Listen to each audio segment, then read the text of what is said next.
आज आप सभी को इस लाइव में आमंत्रित करता हूं, आपका धन्यवाद करता हूं। हमारे साथ आज के पैनल में मेहमान हैं इनकलाबी साहब, जो पूर्व जिला मजिस्ट्रेट हैं जम्मू कश्मीर से, और समाज के एक ऐसे व्यक्तित्व हमारे साथ जुड़े हैं जो पूरे भारत में किसी परिचय का मोहताज नहीं है, राजकुमार भाटी जी, जिनका बचपन से लेकर आज तक समाज के लिए हमेशा आंदोलनरत रहे हैं, समाज के लिए हमेशा हर लड़ाई में सबसे पहले खड़े मिलते हैं। श्री राजकुमार भाटी जी, आपका स्वागत है। इनकलाबी साहब, आपका भी स्वागत है। बहुत बहुत शुक्रिया। आज का जो विषय है राजकुमार जी, भाटी जी, वो विषय है कि 1857 के गदर से लेके और आज तक गुर्जर समाज ने क्या खोया और क्या पाया।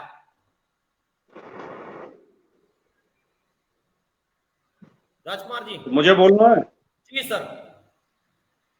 जी, बहुत बहुत धन्यवाद खटाना जी, और आर्य इनकलाबी साहब का बहुत बहुत स्वागत है इस मीटिंग में। जैसा खटाना जी आपने विषय रखा है, मैं अक्सर इस पर बोलता रहता हूं, मैं अक्सर बात करता हूं, और अभी जल्दी में वहां पे एक कार्यक्रम था ग्वालियर में, मध्य प्रदेश में, जिसमें बाद में कुछ बवाल भी हो गया सर। वहां भी मैंने ये बात रखी और इसी विषय से संबंधित है। और मैं अक्सर जहां मौका मिलता है वहां जहाँ गुर्जरों की मीटिंग होती है, गुर्जरों की सभाएं होती हैं या कोई सम्मेलन होता है, तो मैं अक्सर ये बात कहता हूं जी कि आज देश में लोकतंत्र है, राजनीति के माध्यम से सत्ता और ताकत जो है वो राजनीति के माध्यम से मिलती है, बिल्कुल, चुनाव और आंदोलन से मिलती है जी। जिस समय प्राचीन काल में तलवार, भाले, बंदूक, बर्छी, तोप से सत्ता मिलती थी, बाहुबल से मिलती थी जी, लड़ाई से मिलती थी, उस समय जो इतिहास में पढ़ाया जाता है, जो एक आम लोग कहते हैं कि गुर्जर बहुत गौरवशाली गुर्जरों का इतिहास रहा है, गुर्जर बहुत बहादुर रहे हैं, लड़ाका रहे हैं। और मैं भी इस बात में विश्वास रखता हूँ, इतिहास में ऐसे बहुत उदाहरण हैं। गुर्जरों का बहुत लंबा साम्राज्य, जो 8वीं से 10वीं शताब्दी के बीच में मीर भोज का भी साम्राज्य जो था, लगभग 49 वर्ष तक उन्होंने पूरे भारत भूभाग पर लगभग शासन किया। थोड़ा सा पूरब में जो है पाल साम्राज्य था और दक्षिण में राष्ट्रकूट थे, उनके राज्य को छोड़कर ज्यादातर पे। और कहते हैं मीर भोज की सेना बहुत बड़ी थी, बहुत विशाल थी। अन्य भी बहुत उदाहरण मिलते हैं। मैं एक छोटा सा संस्मरण सुना के अपनी बात आगे बढ़ाऊंगा, ज्यादा समय नहीं लूंगा। मैं 1987, 88, 90 में पत्रकारिता करता था, गाजियाबाद में एक अखबार में रिपोर्टर था। वहां पर एक इतिहासकार थे रामेश्वर उपाध्याय जी, वो सुप्रीम कोर्ट में एडवोकेट भी थे, और उन्होंने 1857 की क्रांति पर खास तौर से बहुत ऐतिहासिक रिसर्च है उनकी, कई पुस्तकें हैं, उन्होंने काफी काम किया। तो जब उन्होंने ऑफिस में सुना, किसी ने आवाज दी भाटी जी इधर आना, भाटी जी इधर आना, तो उन्होंने मुझे बुलाया। वो संपादक के पास बैठे थे, बोले भाटी हो? मैंने कहा जी। दादरी के हो? बोले। तो वो कहने लगे उनसे, हमारे संपादक से, कि गुर्जरों का बड़ा शानदार भूमिका रही है आजादी की लड़ाई में, और बड़ी बहादुरी से गुर्जर लड़े। मेरठ, सहारनपुर और आपका दादरी, बुलंदशहर, उधर हरियाणा का हिस्सा, सारा उन्होंने बताया। फिर उन्होंने एक वाक्य कहा, वो वाक्य कह के मैं आगे बढ़ना चाहता हूँ। जी। एक खास बात यह है कि देश के लिए शहीद तो सभी बिरादरी लड़ी है, और सब में से ही शहीद हुए और देशभक्त हुए, लेकिन गुर्जर एक ऐसी कौम है जिसमें मुझे एक भी गद्दार नहीं मिला जिसने आजादी की लड़ाई के साथ गद्दारी की हो। तो हमें बहुत अच्छा लगा। और ये इस तरह के उदाहरण मिलते हैं कि हम जो है काफी बाहुबली भी थे, ताकतवर भी थे, शासक भी थे, महान भी थे, चरित्रवान भी थे, संस्कृति रक्षक भी थे। लेकिन वर्तमान में, अगर हम वर्तमान में नजर डालें तो खटाना जी, कई लोगों को मेरी बात बुरी लग जाती है, वर्तमान में हमारी बहुत खराब स्थिति, और उस स्थिति खराब होने का एक महत्वपूर्ण कारण मैं ये मानता हूं कि हम आज भी पुराने हथियारों से लड़ना चाहते हैं। जो उस समय के हथियार थे, युद्ध या तलवार, बंदूक या बाहुबल, आज वो हथियार बेकार हैं, आज उनकी लड़ाई नहीं है। आज बौद्धिक लड़ाई है, बुद्धिमानी की लड़ाई है, आज राजनीति की भाषण और नारे की लड़ाई है, आंदोलन की लड़ाई है। जो इस नए हथियार को समझ गए और जिन्होंने नया हथियार प्रयोग किया, वो उनका शासन है, वो शासक हैं, और हम क्योंकि पुराने हथियार से लड़ रहे हैं तो हम लगातार पिट भी रहे हैं, हार भी रहे हैं, और हमारी और ज्यादा दुर्गति होती जा रही है। मुझे बहुत पीड़ा होती है जब मैं नजर ये दौड़ाता हूँ पूरे देश में। एक अपवाद के रूप में अगर सचिन पायलट को छोड़ दें, सचिन पायलट भी अभी भविष्य के नेता है, वर्तमान में अभी नेता नहीं है, लेकिन सचिन पायलट में संभावनाएं हैं, उन्हें कह सकते हैं हम, उनका एक कद है। मैं पार्टी लाइन से ऊपर उठ के बात करना चाहता हूँ केवल समाज के बारे में। वरना पूरे देश में एक गुर्जर की किसी की हैसियत नहीं है कि वो अपनी पार्टी में किसी को टिकट दिलवा सके, किसी को अध्यक्ष बनवा सके। बिल्कुल। तो ये इस समाज की विपन्नता का या गरीबी का या कमजोरी का एक सबूत है कि हम राजनीति में और चीजों में हो सकता है हम थोड़े बहुत ठीक भी हों, वैसे तो हम प्रशासन में भी बहुत ज्यादा नहीं है। हमारे जब रिजल्ट आते हैं एग्जाम के तो हमारे लोग 5-6 नाम लेकर ढोल पीटते रहते हैं, बतासे बांटते हैं और नारे लगाते हैं कि गुर्जर 5 वो आ गए PCS। और जब हम जैसे समाज के, जो हमारे जैसे खेती किसानी करने वाले समाज है, हमारे जैसे संस्कृति के समाज है, उनकी हम सूची देखते हैं तो किसी के 55, किसी के 60, किसी के 75, किसी के 50, हम 5 पे 4 पे खुश होते रहते हैं। और वो भी कई एग्जाम में तो सफाया हो जाता है, 0 आती है हमारी। हम कॉलेजों में, यूनिवर्सिटी में चले जाएं तो हमारा शायद एक भी VC नहीं है पूरे देश में। आज की वर्तमान स्थिति में एक भी VC हमारा नहीं है। कहीं हमें डिग्री कॉलेजों के प्रिंसिपल कहीं हमारे हैं, कहीं हमारे गवर्नर हैं, कहीं हमारे बैंकों में कहीं अधिकारी हैं। तो स्थिति तो हमारी और क्षेत्रों में भी कोई बहुत ज्यादा बढ़िया नहीं है। जब हमारे ये जो खिलाड़ी मेडल जीत के आते हैं एशियाड में या कॉमनवेल्थ में, ओलंपिक में, कभी सुना आपने कोई गुर्जर, कोई एक आध टूटा फूटा, कोई एक आध कहीं आया छोटा मोटा? वरना हम किस क्षेत्र में आगे हैं? और हम झूठे अहंकार में भरे रहे हैं कि हम तो बहुत महान हैं और हमारे सामने कोई क्या है। तो मैं, ये जो आपका विषय है बहुत शानदार विषय है और इस पर काफी चिंतन होना चाहिए। मैं निवेदन ये करना चाहता हूँ अपने समाज से कि भैया नए हथियार को समझो, हथियार बदलो, बच्चों को पढ़ाओ, बौद्धिकता अर्जित करो, इंटेलेक्चुअल समाज में घुसो, राजनीति में घुसो, राजनीति में समझदार लोगों को आगे बढ़ाओ, अच्छे लोगों को जिनमें क्षमताएं हो उन्हें आगे बढ़ाओ। हमें राजनीति में भी वही पसंद है जो गाली गलौज करते हैं, घूसाबाजी करते हैं, दूसरों को धमकाते हैं।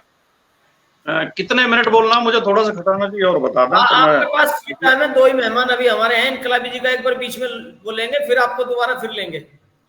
हाँ, मैं नहीं, अभी मैं कितने कह रहा हूँ तो मैं समाप्त कर दूंगा। समय का नहीं है मकसद, यहाँ संदेश का है। चलो चलो चलो। तो मैंने ये बात उस दिन, मैंने मध्य प्रदेश जो ग्वालियर में मीटिंग थी, मुझे वहाँ जो माहौल दिखा, उस माहौल को देख के मुझे लगा कि मुझे अच्छा नहीं दिखा माहौल। वहाँ अनुशासन नाम की कोई चीज नजर नहीं आ रही थी, संगठन जैसी कोई चीज नजर नहीं आ रही थी, वहाँ अराजकता नजर आ रही थी। और जो 2-3-4 नेता बोले जो अपने आप को राष्ट्रीय नेता समझते हैं, उन्होंने भी कोई लाइन की बात नहीं की, कोई लाइन देने की बात। भीड़ में और संगठन में बहुत भारी अंतर होता है। संगठन से हम सत्ता तक पहुंच सकते हैं और भीड़ से हम किसी रिजल्ट तक नहीं पहुंच सकते। तो वहाँ भीड़ की स्थिति थी, तो मैं वहाँ 3-4-5 मिनट बोला, क्योंकि वह माहौल ही ऐसा बन रहा था, बोलने का कोई ज्यादा वो माहौल था नहीं। फिर भी मैंने यही बातें वहाँ पॉजिटिव कही, जो 4-5 मिनट में भी मैंने यही बातें समझाने की कोशिश की कि इस बात को समझो, समय के अनुसार चलो और अपना नेतृत्व पैदा करो। और अच्छा, और नेतृत्व की खूबी ये होनी चाहिए कि वो समझदार हो, शालीन हो, अनुशासित हो। ये दूसरी बिरादरियों को गाली देने खड़े हो जाते हैं, मंच पर खड़े होकर गाली देने लगते हैं, चुनौती देने लगते हैं, पुलिस को चुनौती देने लगते हैं, हम पुलिस को देख लेंगे। अरे भैया, किस युग की आप बात कर रहे हो? हम कोई नक्सलाइट थोड़ी हैं कि हम पुलिस से हथियारों से लड़ेंगे।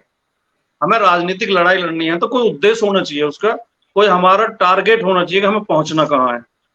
तो ये कुछ चीजें हैं जो मैं महसूस करता हूँ, जो मुझे समाज में। तब तक आप अपना माइंड सेटअप करें, मैं आपका अगला सवाल बता दूं। बिना राजनीतिक हिस्सेदारी के सर्वांगीण विकास संभव नहीं है, और गुर्जर समाज में मौजूदा समय में राजनीतिक कौशल के अभाव को आप कैसे देखते हैं?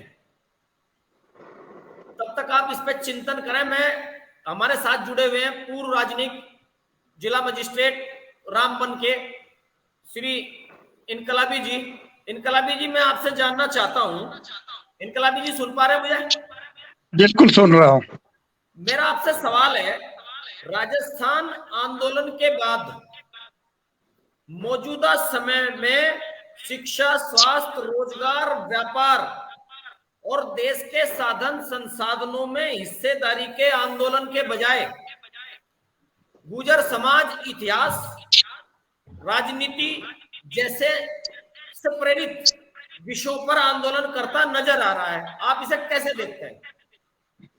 मैं तो सबसे पहले मैं आपका शुक्रिया अदा करता हूं कि आपने एक बहुत अच्छा एक ये कदम उठाया है जी। जो गुर्जर कौम के लिए थ्रू इंडिया एक बहुत बड़ा तब्दीली लाने के लिए एक अहम कदम साबित होगा।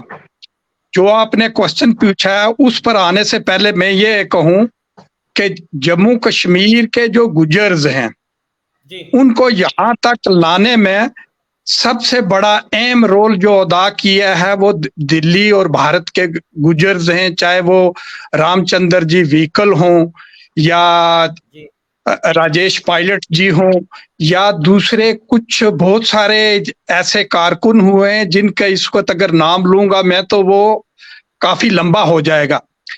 लेकिन उन सब की जो उन्होंने अहम कदम उठाए, हमारी खुशी में, हमारी गमी में हमारे आंसू पूछते रहे, तो जम्मू कश्मीर के गुर्जर जो हैं वो एक मेन स्ट्रीम में आ गए। आप ये देखेंगे कि इस वक्त जो गुर्जर कौम है, जो इसको एज ए होल जब मैं देखता हूं मुझे इसमें एक गुलदस्ता नजर आता है। इसमें हिंदू भी नजर आता है, इसमें सिख भी है, इसमें मुस्लिम भी है, इसमें बौद्ध भी है, और हिंदुस्तान की जो डाइवर्सिटी है वो मैं कहता हूं गुर्जर कौम में नजर आती है। और उसके लिए मैं जो हिंदुस्तान भर के गुर्जर्स हैं उनको मैं मुबारकबाद देता हूं, चाहे वो यूपी के हों, चाहे मध्य प्रदेश के हों, चाहे राजस्थान के हों, चाहे ये हरियाणा के हों। तो जहां तक आपने राजस्थान एजिटेशन का जिक्र किया है, तो राजस्थान की एजिटेशन जो थी वो गुर्जर समाज को जगाने में एक बहुत बड़ा अहम रोल उसने अदा किया है। हालांकि उसमें कुछ और इम्प्रूवमेंट की जा सकती थी, लेकिन जो ये राजस्थान का एजिटेशन शुरू हुआ हिंदुस्तान भर में, ये पहला कदम था, इसका कोई मुतबादल नहीं हो सकता है। मुझे याद है कि 1994 में जब मैं दिल्ली में शास्त्री भवन में नौकरी करने का मुझे मौका मिला, तो रामचंद्र जी व्हीकल के रिश्तेदार एक वहां लाइब्रेरियन हुआ करते थे। जैसे राजकुमार भाटी जी ने कहा है कि हमारे रिप्रेजेंटेशन कहाँ है, अगर 5 लोग आते हैं तो हम खुश हो जाते हैं। भाई हमारी इतनी बड़ी पॉपुलेशन है, उसमें कहीं 5 आ जाएं तो उसके ऊपर हम खुशियां मनाना शुरू कर देते। अगर क्रिटिकली हम एनालिसिस करें, यूपी इतना बड़ा प्रदेश है, वहां आज के दौर में हमारे जुडिशरी में कोई सेशन जज नहीं है, हाई कोर्ट जज की तो बात करना ही दूर की बात है। तो सब डिवीजन लेवल के या मुंसिफ लेवल के कुछ 4-6 लोग हैं। चौहान साहब जब थे, जब वो कहीं बाई एक्सीडेंट आ गए थे तो उन्होंने बहुत अच्छा काम किया, लेकिन वहां भी हमारी रिप्रेजेंटेशन नहीं है। आप सेक्रेटरी लेवल का तो हम सोच ही नहीं सकते हैं, लेकिन कहीं डिप्टी सेक्रेटरी, अंडर सेक्रेटरी, उसमें भी हमारी रिप्रेजेंटेशन ना के बराबर है। लेकिन जैसे पुलिस है, पुलिस में देखे हमारे रिप्रेजेंटेशन ना के बराबर है। जम्मू कश्मीर की मैं मिसाल ले लेता हूं, कश्मीर यूनिवर्सिटी को बने हुए 70 साल से ज्यादा हो गए हैं। वहां प्रोफेसर की बात तो दूर की बात है, वहां क्लास 4th भी हमारी कम्युनिटी से नहीं है। तो ये बातें हैं जो जिनकी तरफ हमें ध्यान देना चाहिए। और राजस्थान एजुकेशन को मैं क्यों कहता हूं कि वो हमारा पहला कदम था। राजस्थान एजुकेशन की वजह से हमें पता चला कि हिंदुस्तान में गुर्जरों की संख्या कितनी है। उस वक्त जब 94 में मैं दिल्ली था, वहां बहुत कम लोग अपने आप को गुर्जर कहलाना पसंद करते थे, या कोई कहता था मैं मोहम्मद कासम हूँ या राम सिंह हूँ या ये रामचंद्र हूँ, वहां एक हमारे दोस्त आए तो वो कृष्ण जी की पूजा करते थे। तो मैंने उस वक्त कहा कृष्ण जी तो हमारे गुजरों का था, लेकिन गुजरों के घर में पला पड़ा बड़ा हुआ, लेकिन कब्जा आप लोगों ने कर लिया, हम वहां के वहां ही रहे। आप ये देखें कि बॉर्डर पे किसान और गुजर के बच्चे हैं, खेतों में किसान और गुजर के बच्चे हैं, जितने देश की रक्षा जो बॉर्डर्स हैं वहां पर उनको डिफेंड करने वाले किसान और गुजर्स हैं। लेकिन जब यूनिवर्सिटी में जैसे वाइस चांसलर की बात है, प्रोफेसर्स की बात है या कहीं क्लेरिकल स्टाफ की बात है, वहां हमारी जो रिप्रेजेंटेशन है वो ना के बराबर है। और दिल्ली में तमाम जमीनें हमारी गुजर भाइयों की थी। जब डेवलपमेंट अंदर हुई, जहां जहां गुजर बसते थे, जूं जूं जहां जहां डेवलपमेंट हुई, डेवलपमेंट अंदर होती रही और गुजर बाहर जाते रहे।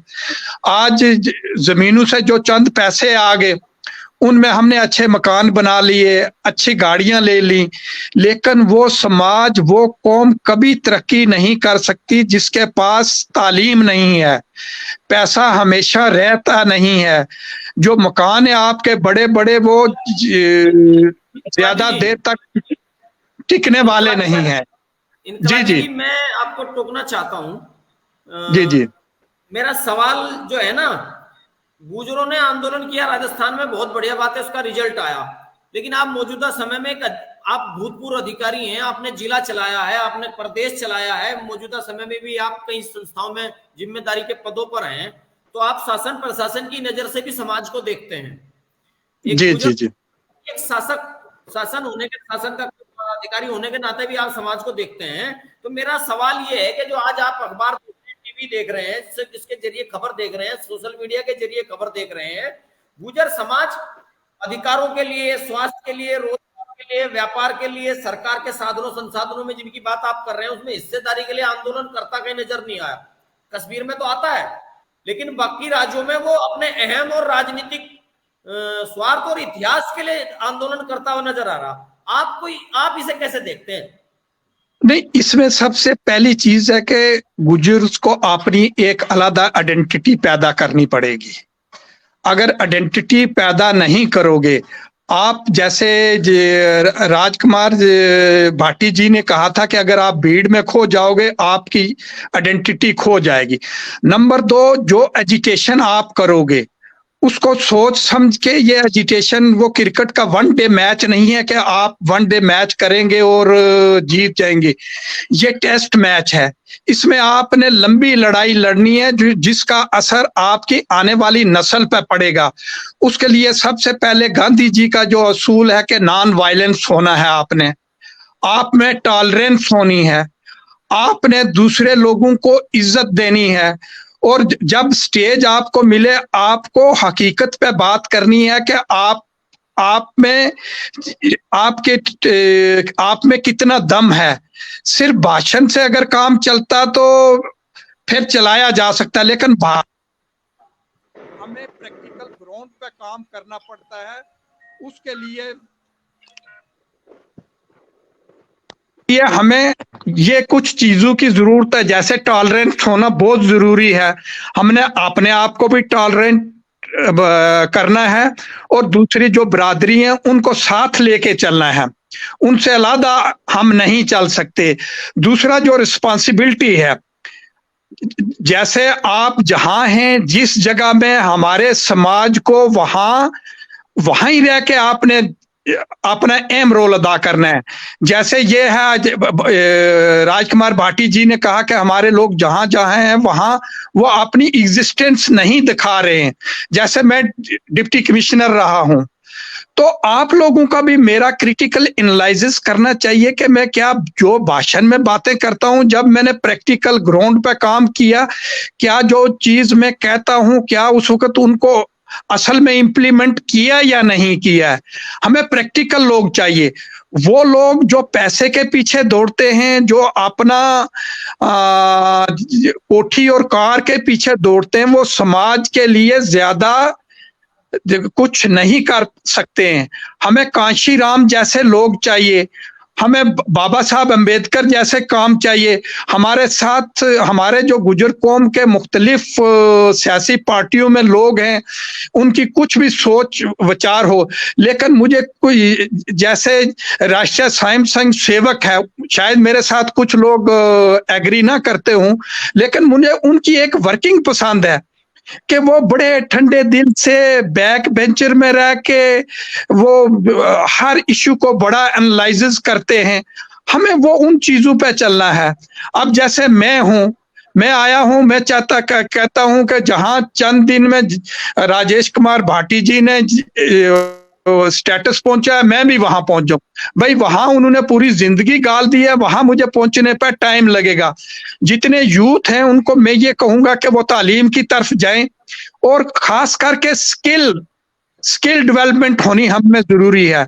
हमारे हिंदुस्तान में इतनी बड़ी आबादी है, लेकिन कितनी दुख की बात है कि हमारा एक भी कोई ऐसा पेपर नहीं है, ऐसा न्यूज पेपर नहीं है जो एक स्टेट, दो स्टेट या नेशनल लेवल पे हो। हमारा कोई मीडिया हाउस नहीं है, और जिसका मीडिया नहीं है उसका कुछ नहीं हो सकता है।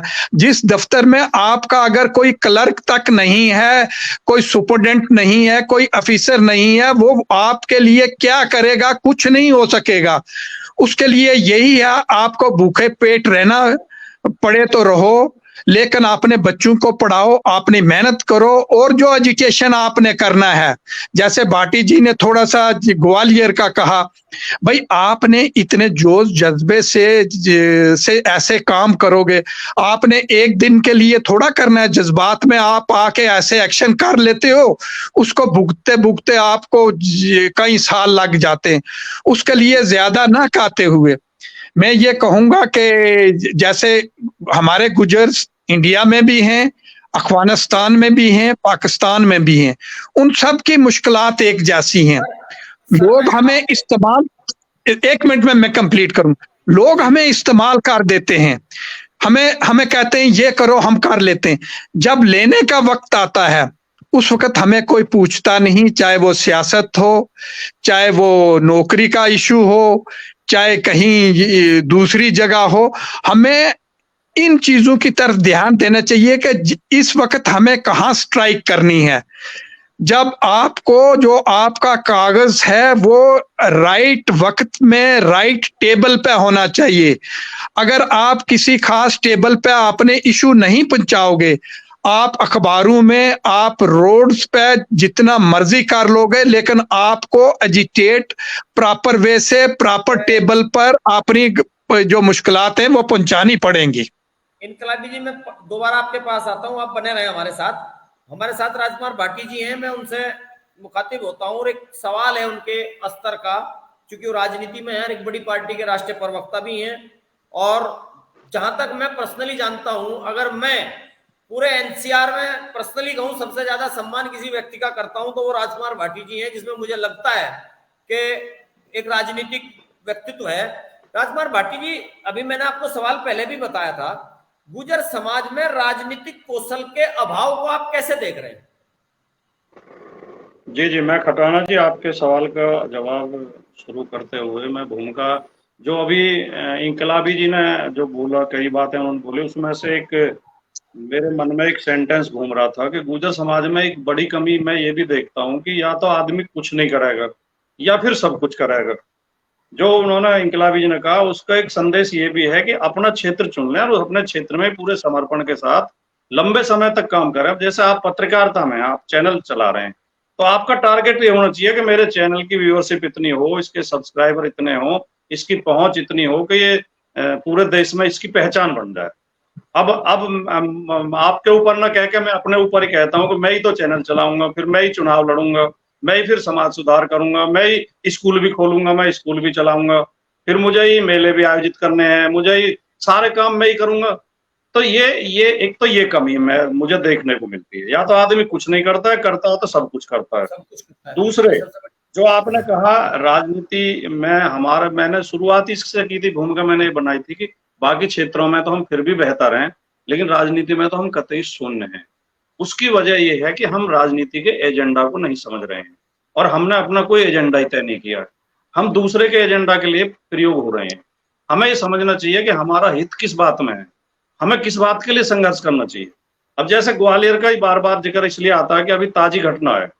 ग्वालियर का जो कार्यक्रम था, मैं उसमें इस कार्यक्रम में इस भावना के तहत पहुंचा था कि मेरे पास सारी सूचनाएं ये थी कि वो वहाँ ओबीसी के लिए लड़ रहे हैं। जो एक लोकेंद्र गुर्जर हमारे साथी हैं, उन्होंने सुप्रीम कोर्ट तक वो गए और सुप्रीम कोर्ट ने उन पर जुर्माना लगा दिया और वो वहां भी लड़ रहे हैं। और ओबीसी को कुल वो कम आरक्षण है, कितना 20% या कितना 15% मिलता है शायद, तो ओबीसी का पूरा 27 किया जाए जब बाकी देशों में 27 है। तो इस बात की लड़ाई उनकी चल रही है। तो मैं सोच कर गया था कि एक अच्छी मांग है, और लेकिन वहां उसका कोई जिक्र ही नहीं था। वहाँ पूरा जोर इस बात पे था, एक जाति का नाम लेकर वहाँ ये माहौल बनाया जा रहा था कि हमें इनको सबक सिखाना है और हमें प्रशासन को सबक सिखाना है और हम पुलिस को कुछ नहीं समझते। मैं इस भावना के एकदम मैं समर्थन नहीं करता। इससे हम किसी नतीजे पर नहीं पहुंच सकते। हो सकता है कुछ साथियों को ये बात खराब लगे और कई मेरी आलोचना भी करने लगते हैं उस पर सोशल मीडिया पे इस बात। जी।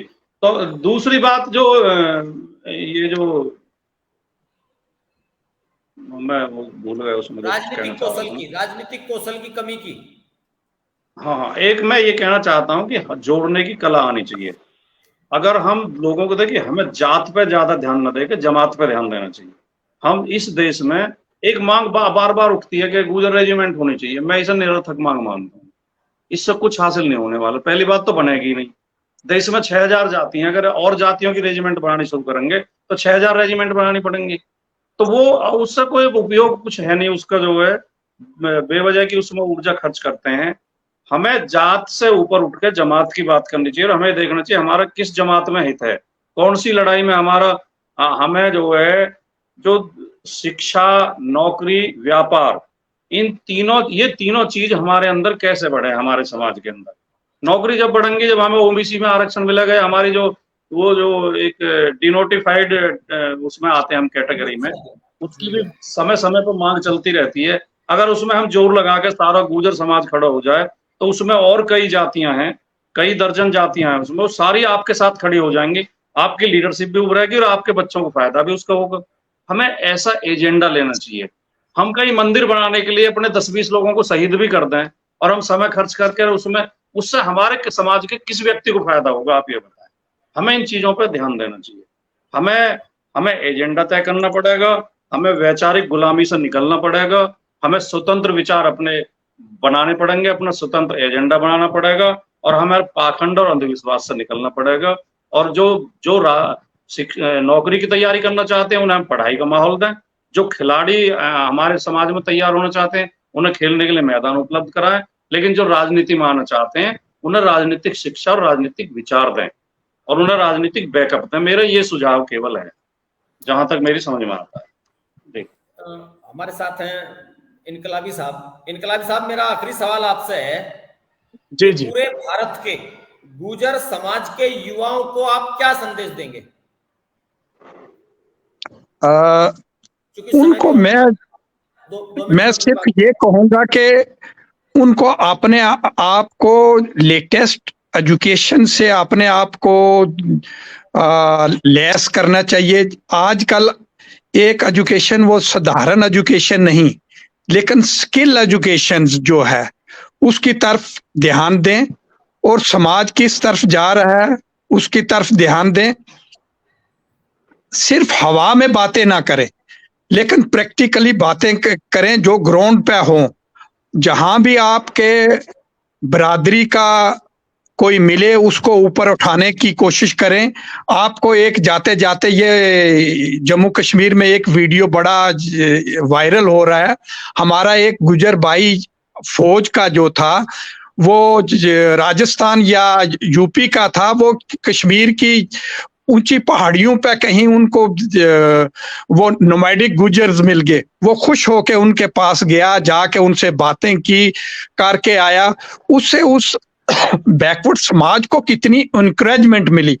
इसलिए हमारे जो यूथ हैं वही हमारी सारा कुछ है। लेकिन वो जहां भी हों, जिस हालत में भी हों, अपने आप को जो तालीम से आरास्ता करें। और जो भाटी जी ने ये कहा है कि हर कोई लीडर नहीं बन सकता।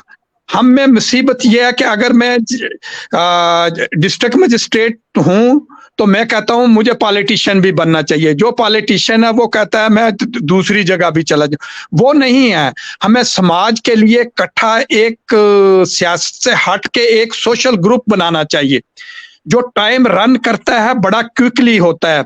जब कोई कई दफा कभी मौका आता है, उस आदमी को कुछ करने का पता ही नहीं चलना कि मैंने समाज के लिए क्या करना है, क्या नहीं करना।